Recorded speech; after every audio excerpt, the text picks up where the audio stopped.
the game, cause see the boxing voice. Welcome back, gang, for the first time and hopefully many more to come. Don't forget to subscribe to the YouTube channel and click on the notifications right here, this little bell, so you can get those emails every time we go live. This is a wake-up call to all you dudes sleeping. TBV in the morning is a real thing. You better set your fucking clocks. 9 a.m. We're going hard every day, 5 days a week with the morning show. We're going to be the new Charlemagne the God in the Breakfast Club. All right, we're doing our own thing over here. So we're going to go ahead and pass the keys of the ship to Mike while I jump in the back and get Maglignaggi so we get some quality boxing talk on Tyson Fury, thinking that if he beats Wilder, he could be a pay-per-view star. I'll be right back, Mike. Man, y'all heard it. We got the motherfucking magic man. Y'all know, man. Paulie has a outgoing personality, a outspoken opinion. You know what I'm saying? He don't let nobody slide. He didn't let AB slide. He didn't let Canelo slide when he had his little shit going on. Paulie always keep things 100, and he always tells it how he sees it. And at the end of the day, you got to respect somebody that does it like that.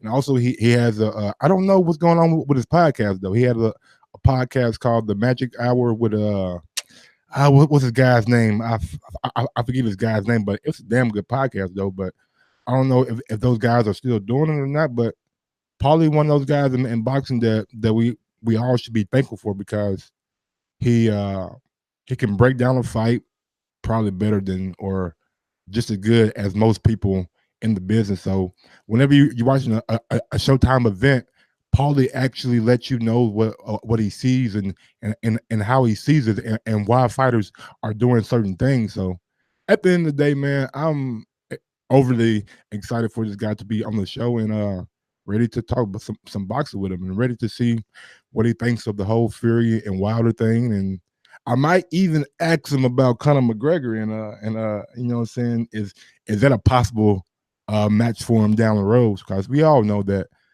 Paulie does not like Conor McGregor at all. And there was the little sparring footage that came out. So.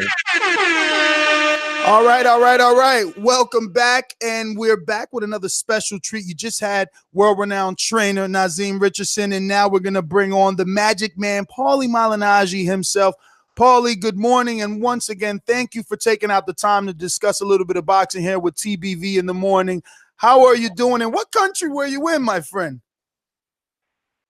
Hey, what's up, guys? Good morning. I was in Italy and England a couple weeks ago. I'm in New York now, so just chilling out, just waking up, man. How you guys doing? Good, man. We woke up to this headline. First and foremost, I'll introduce you to my co-host, Michael Gross, hailing from Indiana, who's on the line. How's it going today, Paulie? It's a very my pleasure meeting you, man. I'm a big fan of yours, and I just want to thank you for everything you do for boxing. Thank you, man. Thank you for appreciating that. Also, guys, what headline do we wake up to? Because I'm just waking up. I haven't seen any headlines Perfect. I'll bring you up to speed. Tyson Fury says after he beats Deontay Wilder, he'll be staying in the U.S. to be the next pay-per-view star. So we're just going to hypothetically assume. I saw this yesterday. Yeah, we'll hypothetically assume he can beat Wilder on Saturday. Can you see what his next 3 fights would be in the U.S., I guess on Showtime, on pay-per-view? I'm not sure. You know, Tyson is one of the entertainers of the sport. You know, he's not just a fighter. He's a guy who obviously will give you a quote. And he's the kind of guy who, when you're interviewing him, you never know what's going to come out of his mouth. So he's keeping you on the edge of your seat, both when he fights and when he's talking. Having said that, man, I don't know. Obviously, I think it's a very tough fight for Deontay. I think it's a very tough fight for Tyson. You know, a lot of people are, I think, writing Tyson off. But I always tell people at no point before the Klitschko fight did I see any performance in Tyson Fury that led me think he was going to do that what he did to Klitschko. So, you know, I learned not to take him lightly again. You know, but having said that, being a pay-per-view star in the U.S. there's a lot involved. You know, and I think I'm not sure if a non-Latin at this point in time if a non-Latino at this point in time is going to have the push necessary to become a pay-per-view star in the U.S. You know, I think the market dictates that kind of stuff, as well as obviously the intangibles a fighter may have. But a fighter may have all those intangibles and not have the proper market. And it's just in my opinion, but at this point in time, in 2018 going into 2019, I think the market has become to the point where to become a pay-per-view star, you gotta be mainly a Latino fighter first, because that's where the market, that's where the strongest part of the market is in the U.S. Hello, Paulie. Mike here. Now I'm a fan of the Magic Hour, and I haven't heard one in a little while. But can you give me a breakdown on how Tyson Fury would win and how Wilder would win? I know you don't pick fights because you call them. Yeah, first of all, with the Magic Hour, we're working on trying to bring it back, man. We're just kind of lazy and kind of pressed for time sometimes. We had to find a couple of different homes, but we're discussing with Showtime they're bringing the Showtime, the Magic Hour back. So we'll see if next year we can get that done, or maybe get in an episode before the end of this year. Having said that, the breakdowns for the fights, I think Fury, what he did well against Klitschko, and he's got to do some of the same things here. Change of range. Changing the range so that the fighter with a good jab like Klitschko or like Deontay now doesn't really find his comfort zone where he's got you on the end of his jab, so he can measure you for the big right hand. So I think changes of range are important. I think Tyson still has good legs if he does the big if, because you don't know how he's been living. He doesn't just have to move; he's got to be moving in coordinated ways, obviously. So I think the change of range is important, and I think he had a good counter right hand in the Klitschko fight a handful of times, and he showed that. And I think it caused doubt within Klitschko's own jab. And if you take away the lead hand from Vladimir Klitschko, it's hard for him to set up anything else.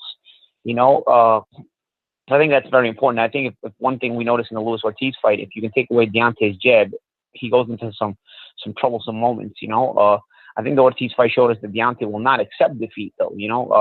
Ortiz was able to take away Deontay's jab mainly because he's a southpaw, and he was able to use the southpaw stance and the southpaw experience to take away Deontay's jab. But Deontay found another way to land that big right hand. That was on a counter right hand, and then the follow-up obviously stopped Luis Ortiz in that round where the fight ended.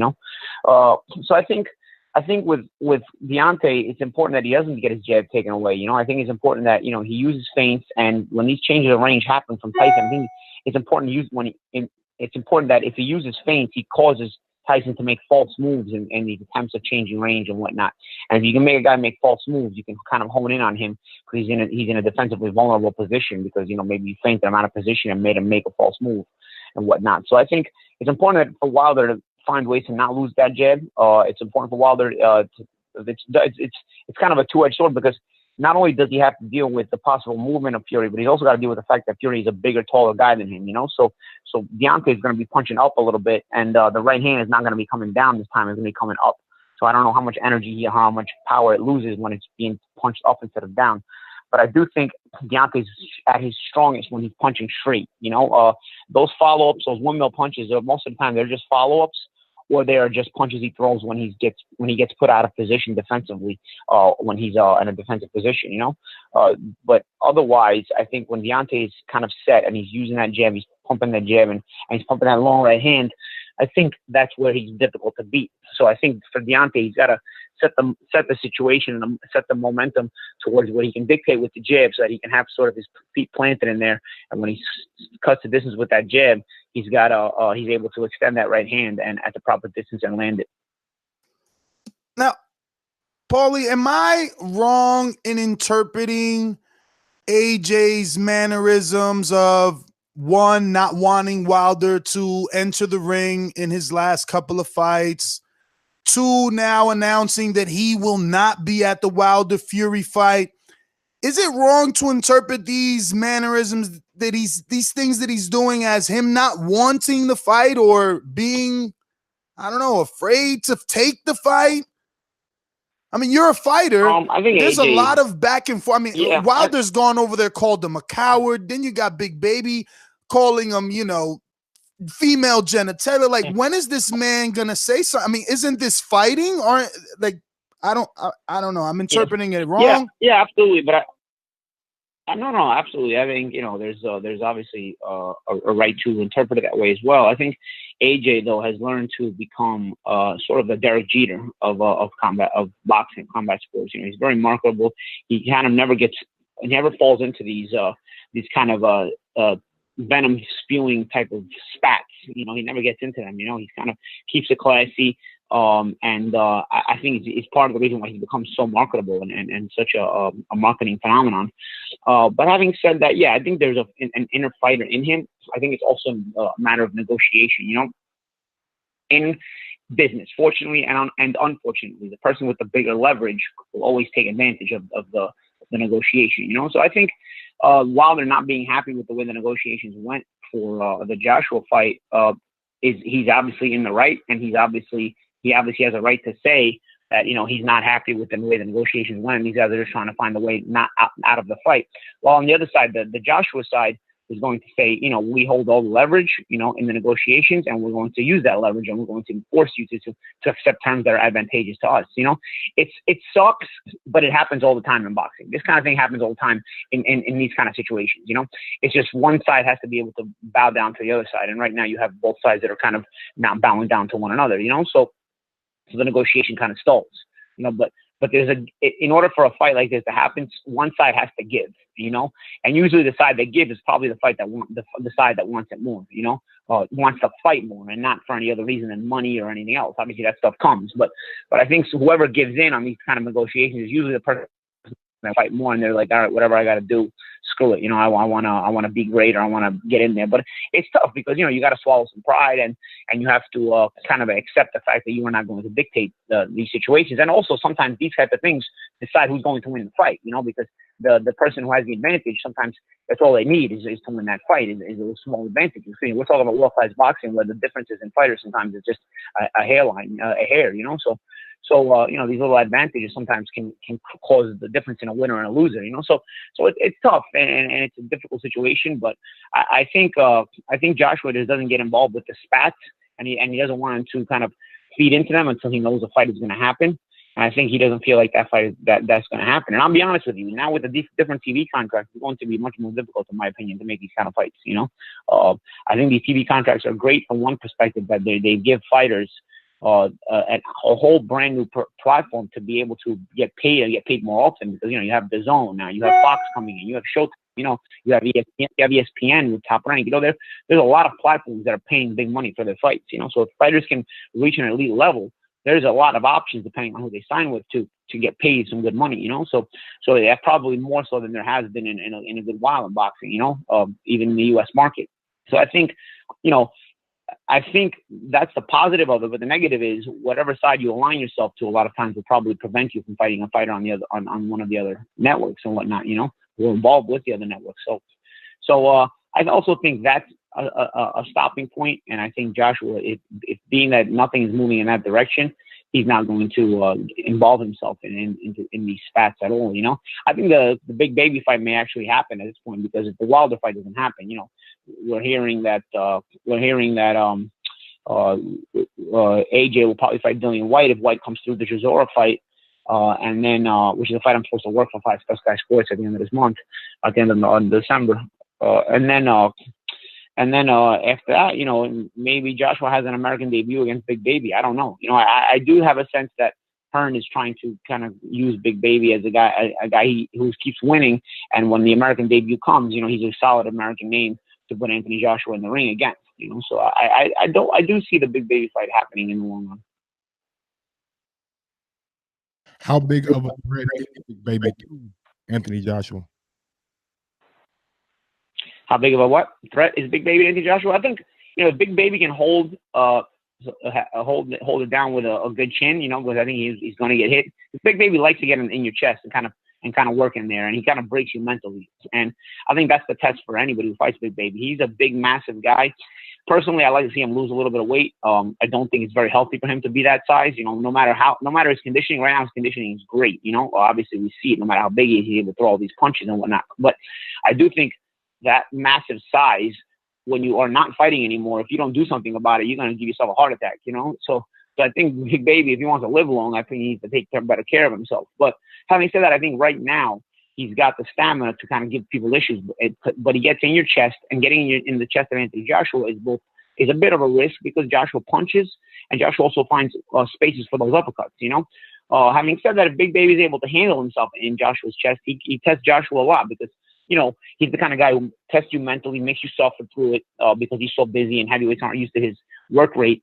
And, he kind of puts you in a position where you're doubting yourself. We've seen Joshua come out of positions where he's doubting himself. The Klitschko fight, even the Povetkin fight, he was having some trouble, So we know Joshua has that dig down quality in him, unlike some fighters, aka Conor McGregor. But we'll with the Joshua and Big Baby fight, I think that's sort of the risk for Joshua and the risk for Big Baby is, can Big Baby be in the chest of Joshua and deal with the hellacious shots that may come his way, mainly that Joshua uppercut, which he loves to throw from close range.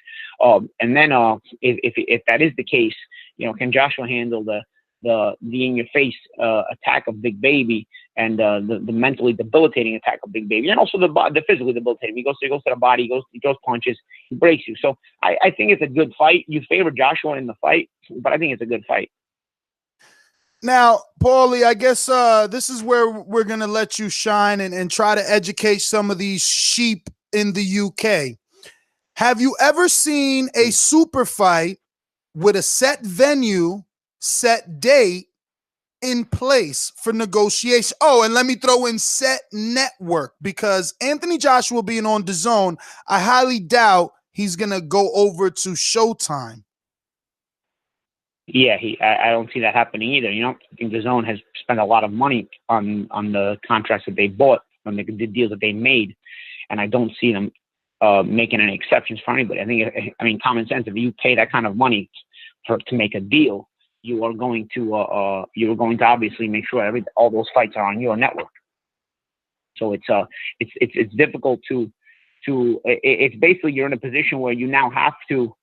It's basically a position where you now have to go to DAZN if you're going to fight Anthony Joshua. That's basically where the point where it's gotten to now because of the TV contract. And that's the negative side of having all these TV contracts is now everybody is exclusive to the deals that they've made. I mean, DAZN has a $1 billion deal with Matchroom. They are not going to make exceptions for Anthony Joshua, who is the main Matchroom fighter. I totally agree with that. Mike, but just because you have more obviously knowledge than us, can you think of any other super fight that had a set venue? Let's throw out the network. Let's say Anthony Joshua somehow walks over to Showtime. Can you think of another super fight that had a set venue and date before negotiations start? A set venue? No, I can't. But I do think that Hearn sets his venues ahead of time for Joshua because he has to. He simply has to. Joshua will sell out stadiums regardless of who he's fighting. So I think when it comes to AJ in the UK especially, I think Hearn has to set his venue ahead of time, and then whether Joshua fights Wilder or whether Joshua fights Joe Schmo, he's still going to sell out a stadium. So it's not really going to matter in that regard. And that's part of why Wilder's at the mercy of this negotiation. It's because Joshua can fight anybody and sell out a stadium. So you have to reserve a stadium regardless. And then of course the network is reserved because Joshua is under contract now with Matchroom, and Matchroom is under exclusive contract with DAZN in the US. So I think the venue. I can't say I've ever seen this prior to negotiations, but you can only put a Joshua fight in a stadium. You know what I'm saying? If you're going to fight, if it's going to happen in the UK, But now, what happens if Wilder does 600,000 pay-per-views and he beats Tyson Fury? How does AJ claim a side and mandatory dictation of negotiations when in one single fight the money just doesn't equate anymore? Yeah, I think at that point you have to go back and sit down at the negotiating table and bring your leverage to the table. Now Deontay can say, hey, he can take out his bag of tricks and say, you know what, I'm bringing this bag to the negotiating table, and that is that I just sold this many pay-per-views. We have to adjust this deal. And of course, from the other side, Hearn is not an idiot. You're gonna say, okay, you're bringing some money to the table. There's more money in this than I realized. You're more popular than I realized. Let's figure it out. But of course, that's if Deontay sells 600,000 pay-per-views, right? I mean, we're not at the fight yet. We can't assume those things. If my aunt had balls, she'd be my uncle, but she's never going to have balls, so she's never going to be my uncle, So we have to actually see this stuff before we can put it into play and put it into the context of a negotiation. Negotiations aren't made or aren't discussed on if situations. Negotiations are discussed on facts. So once that, and if that happens, then only then can that be talked about in a negotiating sense, especially by the two parties negotiating. Absolutely. Now, Paulie, I got a question for you. Now, it was a report that came out that 6 fighters did not sign up for VADA testing, and Victor Conte came out and said that there will be no VADA testing. Well, he hasn't heard that there will be VADA testing for Spence and Mikey Garcia. Now, you were outspoken about the whole Canelo issue. How important is drug testing in boxing? And like, what can we do to make sure that these fighters adhere to these rules? Yeah, I was outspoken about it, and I actually said in some interviews, I said this is the last time I'm ever going to criticize any fighter for getting caught on PEDs, because you are at the point now where you have to do PEDs in order to survive and get to the top, okay? Because all the guys at the top, I'd say 97% of the top of boxing is on PEDs. And if you're not, if you're one of those couple of percentage points that you're not going to last long unless you are on PEDs. You will be knocked off, because the entire upper echelon of the sport is on PEDs. So when you say that, it may bother people to hear that, but I can't. Now I'm at the point where I can't knock fighters for doing the PEDs, because if they want to have a career, they need to do the PEDs, because you reach a certain point in your career where you will reach the PED level, meaning you get to a point in your career where now you reach a certain level of opponent where every one of those guys is on PEDs. So you're now dealing with, not only are you dealing with world-class fighters, you're dealing with world-class fighters on PEDs. And maybe you've had world-class skills and you've shown world-class skills up until this point in your career. Well, now to get in there with these guys and deal with these guys, you have the world-class skills, but you don't have the world-class PEDs. So you've got to join the fray, unfortunately. And so that's what it's come to, because the testing is so poor, the cover-ups are so obvious, and the situation has just become dire. I think PED testing is very important. I think this is blood sport. This is, people die. This is the most dangerous sport in the world. This is head trauma to the T. MMA fans will disagree, but MMA fights, they don't deal with consistent head trauma throughout the fight. The 10 count actually hurts us in terms of safety, because in an MMA fight, you got a guy who gets a kick to his head, he wobbles, he goes down, the guy starts jumping on him, punching him in the face, and the fight's over. How much head trauma do they take? You know what I'm saying? Like, even a knee to the head, it's vicious, but it's a one-shot deal, So boxing is consistent head trauma. You may go down, you have a concussion, you get up and you fight another 5-6 rounds. It's consistent head trauma. It is the most dangerous sport. Obviously NFL players also deal with a lot of head trauma consistently as well, and they've done things to help that sport. I don't think you can help boxing, because the point of boxing is violence. So you've got to deal with it in other ways. You got to deal with it with PED testing. I actually, speaking of the NFL, I think their PED testing is horrible as well. It's poor as shit. Everybody gets a heads up when they will have their PED test. So all those guys are probably on PEDs as well. So it's a situation where you want to really care about the safety. Stop with the bullshit rules. Stop with the hypocrisy about we got to change this rule and this rule and this rule. Stop with it's all bullshit. Okay, because if you really care about the safety, you'll start at the root of the problem. You'll start at the PEDs. Okay. And just like in the NFL, where the players from the 40s and 50s and 60s were living till they're 80 years old, and the players from the 80s and 90s are dying now, okay? And they change the entire premise of the NFL rules, where there's teams scoring 100 points a game now, because you can't touch a player anymore on defensively. That's such a hypocrisy to me, because they have the PED testing that is so poor, yet they change all these rules with the excuse of, quote, safety. But those guys from the 80s and 90s didn't die because of the hits were a certain way, because the guys in the 50s and 60s were hitting each other the same way. So why are they living till they're 80? Like guys like Frank Gifford and whatnot live till he's 85 years old. The guys from the 80s and 90s are dying now. Okay, it's the PEDs. And so the hypocrisy of changing rules and whatnot and discussing it without making a clear stand with the PED situation, it's something that doesn't even need to be discussed. It's such a hypocrisy. It's crazy. So boxing is the same thing. You know what I'm saying? Boxing will play like we need to work on safety. We need to work on this. We need to work on that. It's all bullshit. Nobody actually cares about safety. Nobody actually cares about anything. They'll show this front like a politician when somebody gets hurt or somebody gets seriously injured or somebody dies, where they have to fire the entire commission. They'll look to point the finger at everybody else. The finger is on PEDs. Okay, first and foremost PEDs. Boxing is a very violent sport. Boxing can be dirty at times inside the ring. And sometimes you do what you have to do inside the ring in terms of dirty tricks and whatnot. But being dirty outside the ring with PEDs should be unacceptable. But at this point in time, because it's become so poor, it's become so common you go to have to use PEDs. At this point, you have no career in boxing unless you're on PEDs. You have none, at least not a long one. And so I feel bad for the 2-3% of fighters that are not on them. And I'm not going to get into the situation of who's on and who's not, because most likely, if you ask me a question of if this guy's on it, most likely he's on it. You know what I'm saying? So I'm not going to, at this point, get to the point where I'm telling you the specific names are on PEDs, but just think about it like this. I'd say over 95% of the sport is on PEDs, at least at the upper class level. Well, wow. So I guess I have another one, right? Like Usyk made his, I guess, debut to the U.S. world thanks to DAZN in the World Boxing Super Series. He had the big fight with Tony Bellew. Now people are thinking he can move up to be a heavyweight. They want him to challenge the Joshuas and the Wilders. I'm thinking, can he really get past the Dominic Brazil? Now, I know Brazil's been losing most of his fights, but he has that dog, almost like a Wilder, where he doesn't want to lose. Now, that didn't shine through in the AJ fight, but, I mean, Usyk's no AJ. His punches shouldn't be able to hurt Brazil. How do you see that matchup?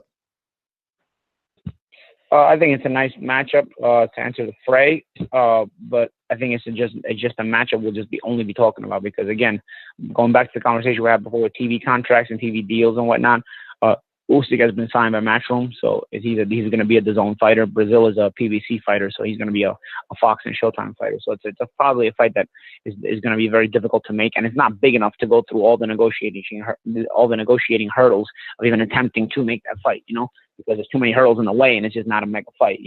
It's certainly an interesting fight. It's certainly a fight that would make for a fun night of boxing, but I don't see it happening. But I do think Usyk has to try out the second tier, the lower tier of the top 10 before he kind of starts even talking about the upper tier of the top 10 of the heavyweight division. Now, Floyd Mayweather was recently in the news fighting a guy that's a kickboxer by trade, but it's going to be boxing on December 31st. Now, it came out that the fight was going to be off. Now, it's like reports have come back out saying that it's going to be back on. I just want your thoughts on that fight, and does Floyd need to hang it up? This is like free money, man. It's not on your record. It's sort of a sparring session or whatnot. Yeah, sometimes sparring sessions get violent, but there's still bigger gloves, headgears, and whatnot. So you're not taking, unless you have prior damage to you, you're not really taking much damage, no matter how violent the sparring session is. So I think at the end, I heard it's going to be a handful of rounds anyway. So I think he's probably just getting paid and whatnot. I think you use your name to get paid, especially when you've built up a big name like Floyd Mayweather. I'm not privy to those negotiations, but for him to be doing it, and I know how much, I've been to Asia before. I know how much Asian money there is out there.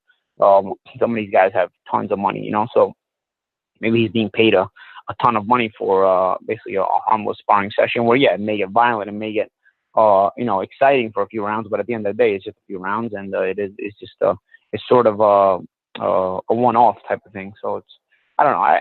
I just don't look at it as that serious of a situation, but yet Floyd is able to get paid off of it. So, more power to him. I got a real quick follow-up question. Now, you said that sparring sessions get violent. Can we ever expect to see Paulie finally test and see, does McGregor have those balls that he say he does? Hey, what's going on, boxing world? It's your boy Mike here from the Boxing Voice. Just want to put the word out. If you travel over to theboxingvoice.com and check out our affiliate sponsors, you can click on the Showtime link. It is giving out a 7-day free trial. Or you can go to Amazon and you just do like your regular shopping, but you just use our link and they will give us a little kickback. Also, we have Audible, Own It, Fast Break Bail Bonds, El Camino Electrical Services, which is like a charger port for your car. And we have the History Channel, Stream Now, Women of History. If you want to check that out, just go over to our page. Also, we have one of my personal favorites, Blue Apron. It is a delivery service like the grocery store, but you don't have to go to the grocery store. They have fresh ingredients. They have good ingredients. They have great food and simple recipes. So if you want to check it out, go over to our page and you want some good eating, please, please, please go over and check out Blue Apron. They do a terrific job. Thank you for your time and thank you for your support of the Boxing Voice. But McGregor's sparring session was not as violent as most of the violent sparring sessions I've had in my career. I don't know what kind of pussy shit McGregor's on in his training, but when he said that after the sparring session that our sparring session was like a fight, I mean, it cemented the fact that he was a pussy even more, you know, because I've been part of some heavy, violent sparring sessions in my boxing career, you know. And yeah, the McGregor sparring session had a lot of shit talking, and it had a lot of, you know, heavy punches thrown and whatnot. But in context with real violent sparring sessions of a championship training camp, it was not even close, you know. And like I said, if it was to that degree, I would not have been able to go 12 rounds. I was simply not in the shape to go 12 rounds in that kind of a sparring session. So when McGregor says it's been like a fight, and when his team says it was like a fight, that's how you know that's another part of the proof how you know these are all a bunch of pussies we're dealing with. Because how can you have a situation where it was like, quote, like a fight when I came off the couch and did 12 rounds with you? It can never be like a fight because I can't handle, quote, like a fight if I'm in that kind of shape. I will never be able to do 12 rounds in, quote, like a fight situation. There's no shot, you know? So in reality, I controlled the tempo and the pace of the sparring. He did land a couple of shots. You know, I landed some good shots myself. You know, I knew it was a lot of shit talking, and yeah, it was more fun to watch. It was entertaining even to be a part of. But I think you know, every 6 to 8 months, you'll get an announcement from Team McGregor saying that they'll release a sparring session, and then they don't. You know, I think you saw it last year that they said they'll release it after the Mayweather McGregor fight, and all his fans, all his pussy fans, to jumping down my throat. Oh, now we're gonna see the truth. Now you're dead. You see, they're gonna release it, and of course, I already knew nothing was gonna happen of the sort. You know, and I think now we've seen the same announcement maybe in the past month and a half that the same thing was gonna happen. They were gonna release it, and as usual, I said, nah, they're not gonna release shit because there's no way they can release shit. You know, because if you release them, you're gonna, or your house of cards is gonna follow. You know, you're gonna see the real sparring session for what it was. You're gonna see that the knockdown was just doctored footage of him changing the camera angle at the last minute to make it look like a knockdown when it wasn't. You're gonna see the reaction of that. No, there was no reaction ringside when I went down. There was no reaction by the referee aside from no knockdown. And you're gonna see what actually happened in the actual sparring session, which was nothing even close to what McGregor is trying to play out to. So there's no way they can play it. You can't doctor enough footage. You know, they're probably still trying to figure out ways to doctor it to where they can release it, you know? And so, you know, here we are, where they said in November they're going to release, and all of a sudden everything went quiet again. So at this point, you have to probably ask yourself, if you're a Conor McGregor fan, you have to ask yourself, am I a pussy? And I'm going to answer for you. Yes, you're definitely a pussy if you're a Conor McGregor fan at this time. Absolutely, you are definitely a pussy, because you are sitting there arguing on behalf of a pussy. You are sitting there defending a pussy, and you are sitting there still being lied to by a pussy, and yet you're still falling for it. Yes, so absolutely, as a proof now shows more and more and more, if you are a Conor McGregor fan, yes, I'm going to answer for you. Look, do some inner searching and admit it, you are a pussy. So having said that, you know, I don't think you're going to see the entire sparring session. They may figure out ways to doctor it some more a little bit, but there's 36 minutes. It's very, very difficult to doctor 36 minutes. So here we are a year and a half later. He's announced it several different times that he's going to release a sparring session, and that he probably goes back to the table and says, man, I can't release this. I haven't figured out, you know, we can't release this. We have to doctor this more. And his guys are probably like, bro, we're not Steven Spielberg. We can't doctor this any more than we can doctor it, you know? So I think he can't release it, and I don't think he will release it. Paulie, like and of course, he's not gonna fight me.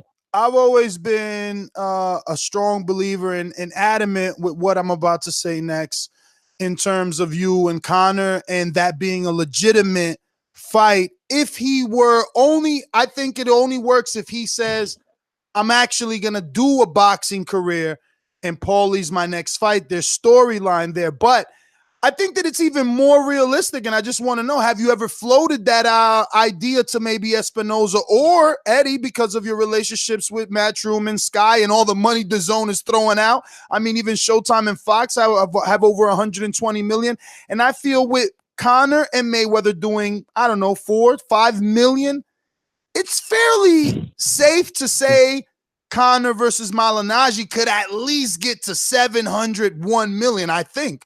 I mean, he just did 4 or 5 with. Yeah, I think it's 2 million. Bro. Yeah, Yeah, absolutely. I think here's the thing. Both Espinosa and I've floated the idea at Espinosa, and obviously he's interested. And Eddie Hearn has floated the idea to me, and Hearn actually spoke to McGregor himself. So here's what McGregor is going to do his next fight. He's going to take a comeback fight against Donald Cerrone, a guy who's past his prime, who's a decent fighter, but past his prime and whatnot, because he needs a W. Okay, so he's now going to take less money than he would fighting me. There is absolutely no way, no shot that he can make more money fighting Donald Cerrone than he can fighting Paulie Maglignaggi. Okay, so again, when you need proof that this guy's a pussy, here's some more proof for you. Okay, if this sparring was like he claims it was, why would you take so much less money to take a comeback fight? Because you need a W. Because at this point, you're a combat sports pinata, and I'm going to keep cementing the fact that you are combat sports pinata, but that he is combat sports pinata. So he needs a dust-off fight, a W, so to speak, so that he can stop this image that he's the official punching bag of combat sports, So if you need a W, and it was that easy for you in the way you're claiming things were, why would you not get the W in the highest paid fight you can get? And that's the Paulie Maglignaggi fight. Because at this point, let's face it, he's not going to get Canelo. He's not going to get Mayweather. He's not going to get anybody else he's not going to get Khabib again. That's for sure, So none of this is even worth talking about. The most lucrative fight out there is a Paulie Maglignaggi fight for Conor McGregor. Yet he chooses to fight Donald Cerrone. He chooses to fight Donald Cerrone and take a pay cut just because he needs a W. You understand what I'm saying? And that's no disrespect to Donald Cerrone, okay? But his best years are behind him. And good for him if he's able to get the fight. I wish him the best and whatnot. There's no malice towards Donald Cerrone. But I'm trying to let you into the psychology of this pussy McGregor that, he just keeps proving me right and right, more and more right every single time. And he can't really announce the fight with myself as like having a boxing career, because he knows himself it will be the shortest boxing career in the history of sports, So he can't announce it, because then it would just look even worse if he announces it that he's going to embark on a boxing career and then gets knocked out by Maglignaggi, because then there will be no career. It will be another one-off, So and now he would have to live with the fact that he was talking about a boxing career, So I don't think he'll ever discuss a boxing career, because he knows he can't have a boxing career. He'll be everybody's official pinata, So I think at the end of the day, actions kind of speak louder than words. And you can kind of see the actions of McGregor and which way he's leaning and all this stuff. And you can kind of ask yourself why he's acting a certain way or why he's doing certain things. And you can probably, if you're even a little bit smart, you can probably figure out the truth behind all this, And again, the footage, doctored and non-doctored, has gone quiet. So there will probably be no footage coming out again. Not that I was ever shocked by it. The full footage was never going to come out. And then you have, now that he's looking for a W, a comeback win, and the rumors are he's going to fight, a lesser fighter, a fighter that in MMA who's past his prime, a fighter who's been a decent fighter in his own time, but definitely not a guy who at this point in time is supposed to beat McGregor. Anything can happen, but he's not supposed to beat McGregor, and he'll take less money for it. I think at this point you probably realize the level of pussy we're dealing with, because and the level of games we're dealing with if you've fallen for these games. But it's not up to me to convince anybody anymore. I've basically given people all the proof they can get, including on the knockdown footage. It's not even like it's even close. Look at that view that footage and view it well. Notice the change of camera angle at the very, very last instant. He does that so you eliminate the fact that my feet are falling off off balance. No punches even land in that little that moment. The punches that landed were from a different round. The little right hook, it doesn't land because my head turns with it. But even if it does land, that's not a shot that gets any weight on it. Come on, guys. I mean, anybody who knows boxing, his back foot's off the ground. He's got his weight on his front foot. He's kind of pivoting on his front foot. He looks like a ballerina when he throws that little right hand hook. So even if it was to land, it's a smack. Come on, guys.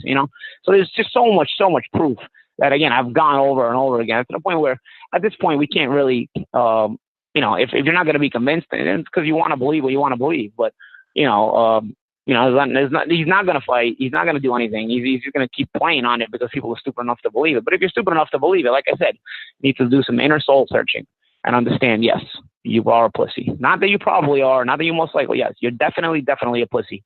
You're a Conor McGregor fan at this point, knowing what you know about this guy at this point.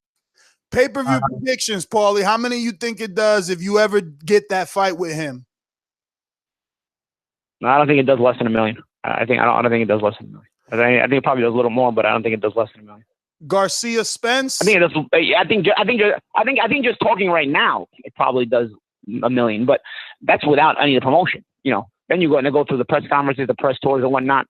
I'm the best trash talker in boxing. There's nobody. If you ever seen anybody out talk me and trying to trash talk in sense in press conferences or anything, I'm the best trash talker in boxing. You know, I'm just a little older and I don't do it as often anymore. But you can't beat me in trash talking. You know what I mean? It does $1 million now before the trash talk starts. You know, it does $1 million now before the press event starts. So without a doubt, it sells. And Spence Garcia. Spence Garcia, I am going to say between 750, and I'd say between 600 and 800. Wilder Fury? 600 and 800. Between 350 and 500. And Broner, your nemesis, versus Pacquiao. That's my side chick. No, Broner's my guy, man. Broner's my guy. Hey, that's actually a fun fight. I do think that can get more than the other ones. I'd say Broner and Pacquiao can do between 800,000 and 900,000. And my final question from you, Mr. Maglignaggi, did you by chance see the Spence and Crawford run in, and what's your thoughts on it, real quick? Oh yeah. You know, it was, you know, I think it's good for TV and whatnot, a good trash talking, and you know, there's not really any thoughts on it. You know, again, it's one of those fights where you want to see it, but the divide of the network deals will probably prevent it from happening, at least for the time being. But hey, it's nice to talk about it, and they're both very good fighters, and you know, you hope that the discussion stays alive, so that for long enough time that, you know, eventually it can happen. But I don't think right now it's going to happen. As a boxing fan, don't you want that encounter for Wilder Joshua?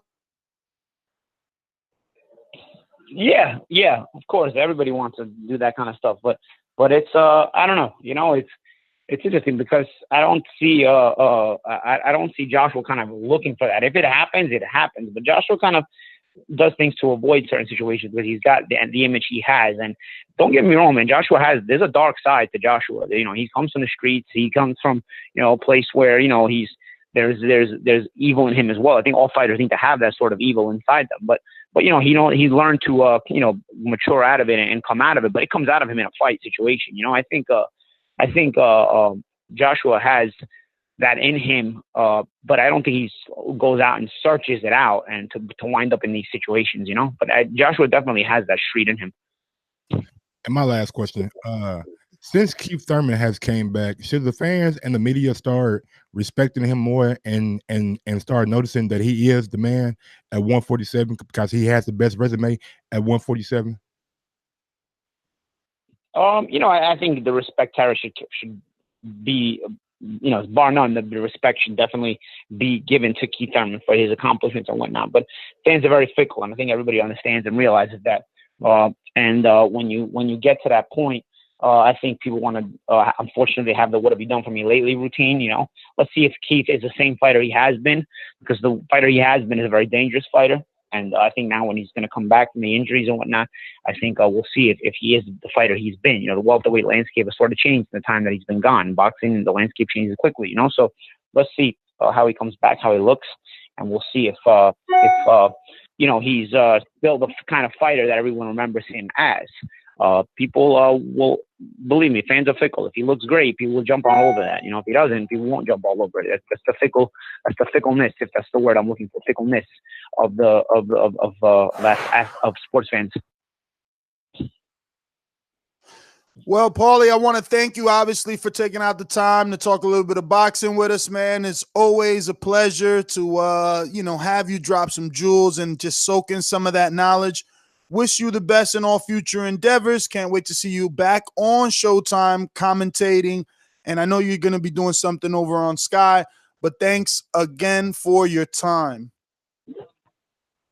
Yes, thank you for your time.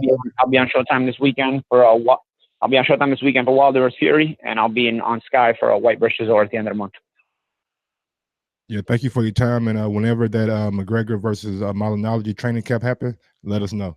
Yeah, word up. We got to get a camp live for that. Yeah. I doubt the fight happens, but yes, yes, you guys will know if it happens. All right, Take care, Paulie. guys. Well, again, thank you and take care. Bye-bye. Bye. Well, there you have it. Showtime analyst, commentator, Sky Sports commentator, boxing. Is he a Hall of Famer? I don't know, but definitely a man in the sport that you need to just pay attention to. So much knowledge. Paulie has been in this sport for some time. He's done the unthinkable, multiple division champion.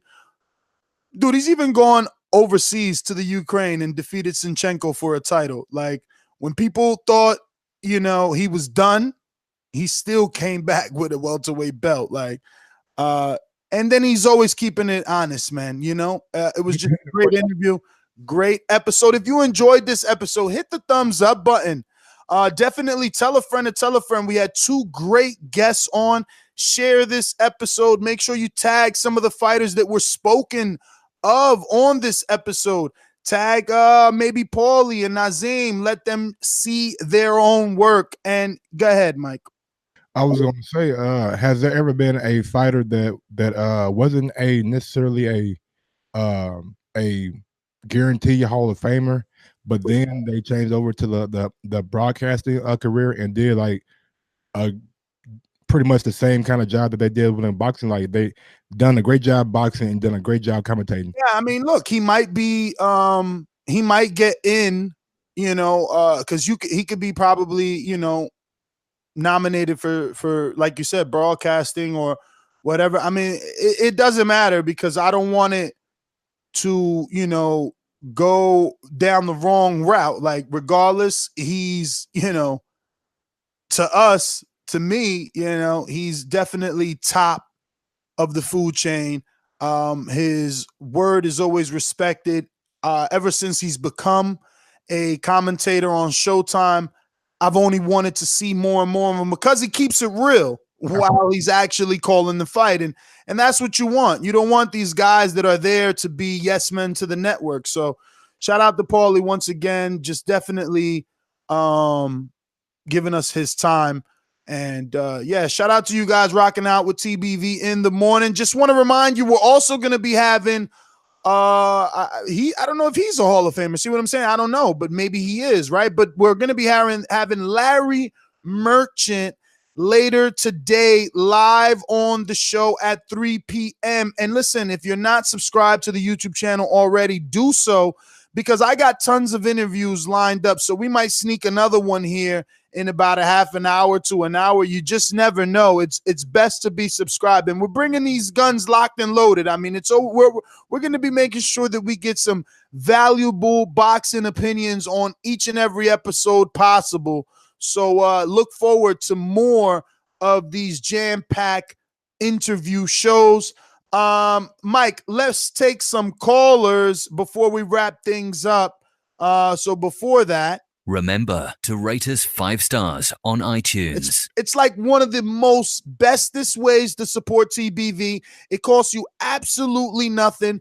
And rating us 5 stars on iTunes only 90 seconds only ensures that TBV remains the #1 boxing podcast in the world. And only you can do that by dropping us that 5-star review. Also, since we're talking about ways to support the show absolutely free, don't forget to head on over to ThaBoxingVoice.com/affiliate sponsors. Plenty of affiliate links there that you can click on and show your support to TBV absolutely 60 free. seconds. The one that I live and die by is that Amazon link. Bookmark it, share it, save it, use it continuously. It costs you absolutely nothing, but Amazon will send us a little kickback, and me and Mike can go to more camp lives, do more interviews, bring you more content. So just find a way in your heart to support the show, whether that be hitting the thumbs up button, which helps with the visibility of the show, subscribing to the YouTube channel, helping us get to 100,000 before the year being out.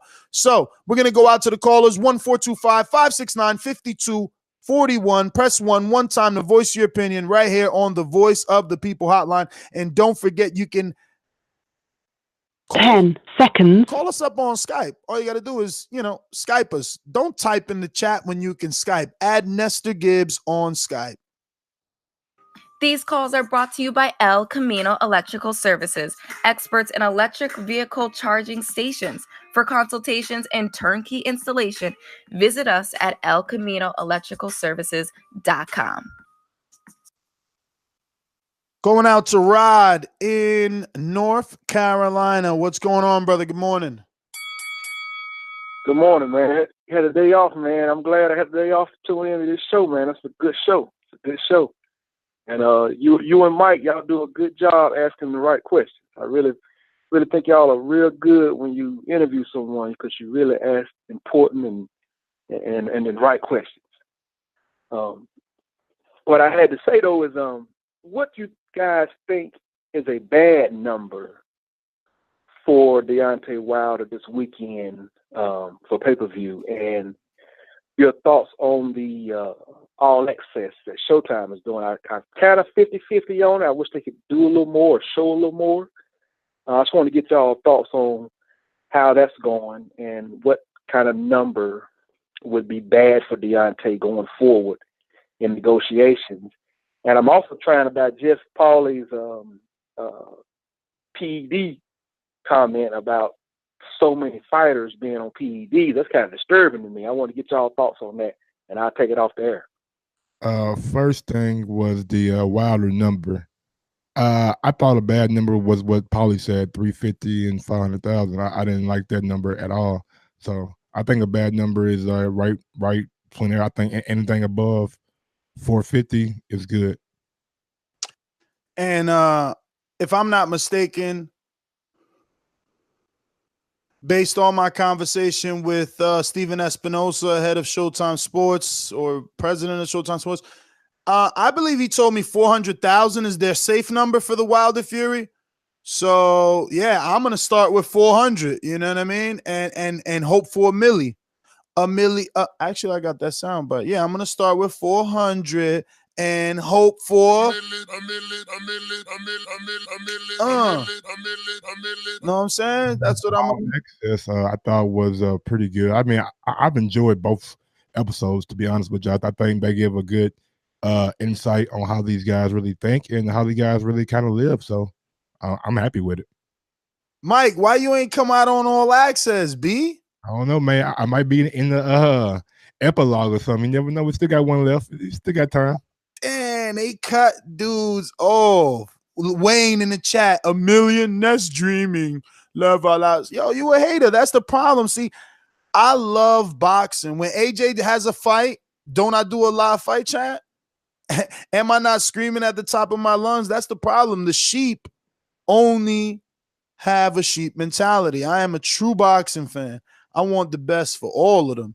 I want AJ to sell out. I want AJ to fight the best. It's just some of you guys want to hear about tickets and all this other fucking hoopla. But Mike, man, we killed it. We killed it, baby. We did a good show. Remember to share this on all your forms of social media. It is the top way to support TBV. Show me and Mike that you care about us being up in the morning, helping you get to your day jobs, helping you on your walks in the park or your long runs, you know? Shout out to everybody rocking out. Matter of fact, let's roll call it, man. We're going to go to Wayne the Hater, Scance Rants, Benjamin, Ricky, Augusta, Punch Quote the Hater, You Lad, Jonathan, Fat Apples, Tony Bangers, Easy Bands, Robert Blake, Mr. Falker the Third. Why you say his name like that, bro? Robert Blake. Because he's a hater. Okay.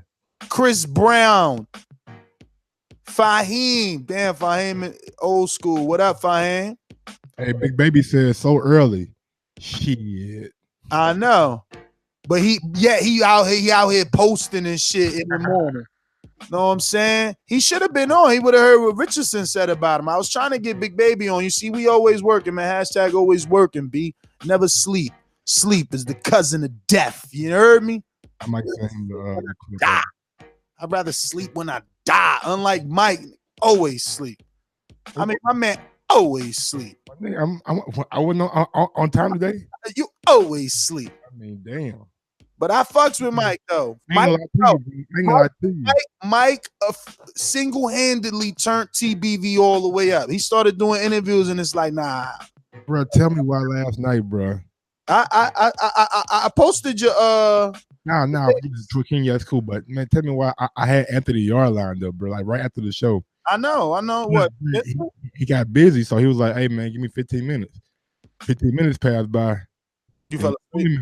It was 20 minutes. And it was like I fell asleep on his ass. So he hit me like he understand you that he on the West Coast right now. Yeah, so he hit me like 10 minutes after I fell asleep. Like, yeah, man, I'm ready. I got about 4:30, 2:30 this morning. Said, hey man, my bad. I fell asleep. If we can do it again, then we can do it again. We got a super chat from out there. We're gonna be out there in LA, you know what I'm saying? So we're gonna get with them, we're gonna get with everybody, you know. Did you read all of the super chats? We're gonna make it do what it do. But yeah, well, nah, we didn't. We only got one super chat. It just came in from Scant Rants. So shout out to you. Very odd that we had this phenomenal show and only Scant Rants showed some love, but it is what it is. Like I said, man, there's tons of free ways to show love, which hitting the thumbs up button, sharing the show, telling somebody, hey, did you hear Paulie Maglignaggi on the TBV? Did you hear Nassim Richardson on TBV? You know, using the Amazon hyperlink.